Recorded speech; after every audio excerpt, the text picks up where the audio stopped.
Mr. President, defense funding is always an imperative. There are always going to be bad actors who threaten our country, whether they're major powers like China and Russia or terrorist organizations like ISIS or Al-Qaeda. And we have to be prepared to counter those threats. In the United States, we're used to having the most outstanding military in the world. In fact, we've come to rely on it. We assume our military will always be the best because it has been the best for as long as we can remember. But we can't forget that our military preeminence is the result of sustained investment. And while our soldiers, sailors, airmen, and Marines constitute the most advanced and proficient fighting force in the world, they can't do their jobs or maintain our military superiority without adequate resources. And that includes funding not just the weapons, equipment, and technology of today, but also the weapons, equipment, and technology of the future. It's too late to modernize our military when the threat has reached us. We need to invest in the equipment and technology of the future now, so that when the threats of tomorrow materialize, we will be ready. This means delivering platforms like the future B-21 bomber on schedule and making robust investments in the cyber and space domains. Mr. President, right now our military is rebuilding after years of underfunding and the strains of the war on terror. Here in the Senate, members of both parties have worked together over the past couple of years to meet our military's funding and rebuilding needs, and I hope that that trend will continue.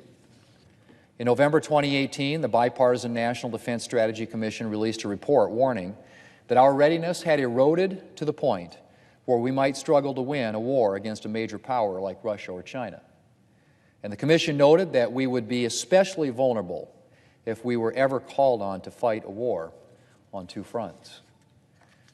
That's a dangerous situation for our country to be in. And we need to keep working to rebuild our military so that we are not trailing behind other nations. Other countries are certainly not holding back when it comes to military preparedness. Russia and China are busy investing in their militaries as we speak and have recently conducted joint military exercises. As the leader noted on the floor on Monday, military spending in China over the last decade has nearly doubled. Meanwhile, these countries have continued to flex their military power outside the borders of their countries, underscoring the need for other nations to be prepared to deter their aggression. And of course, while we may be in a new era of great power competition, we still face threats from rogue states and terrorist organizations. We need to be prepared to meet multiple threats on multiple fronts if we want to ensure the security of our nation. Mr. President, later today, the leader is planning to have the Senate vote to begin debate on a package of appropriation bills, including this year's defense appropriations bill. Less than 2 months ago, Democrats in both the House and the Senate agreed on an increased funding level for our military, which is reflected in the defense appropriations bill. The defense appropriations measure funds current military priorities and invest in the research our men and women in uniform need to be prepared for the future. It also provides for a 3.1% pay increase for our military, which is the largest pay increase in a decade.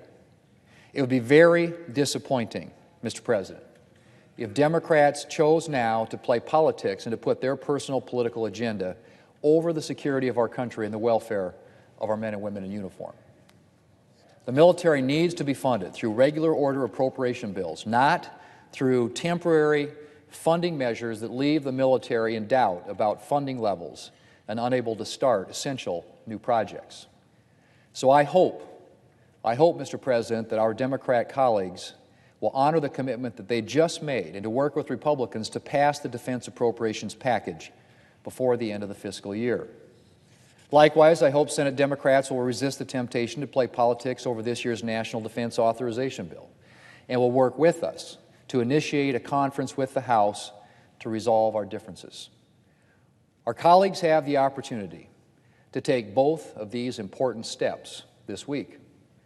Mr. President, before I close, I'd like to wish a happy 72nd birthday today to the U.S. Air Force, most especially the airmen of Ellsworth Air Force Base in South Dakota. I'd also like to wish a happy birthday to the South Dakota Air National Guard, which celebrates the 73rd anniversary of its establishment on Friday.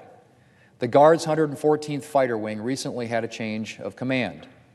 Colonel Mark Morrell assumed command from Colonel Nathan Al-Holina on September the 7th.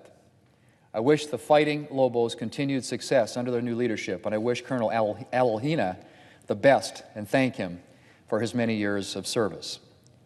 While investing in equipment and in technology essential to our nation's defense, as always, our greatest strength is found in the men and women of the United States military.